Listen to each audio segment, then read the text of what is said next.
তুমি কি দেখোনি সেই ডাক্তারকে যে ফিরাউনের লাশ নিয়ে গবেষণা করতে করতে মুসলিম হয়ে গেল?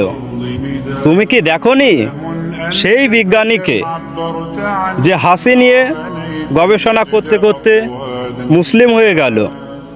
তুমি কি শোনোনি সেই খ্রিস্টান ভাইয়ের কথা যে আমার দিনের ভাইকে খ্রিস্টান বানাতে গিয়েই নিজেই মুসলিম হয়ে গেল?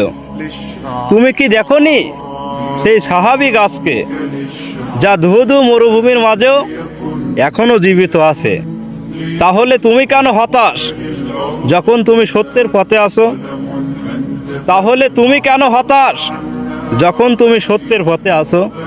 হে রবের গোলাম, তুমি হতাশ হইও না, তুমি হতাশ হইও না।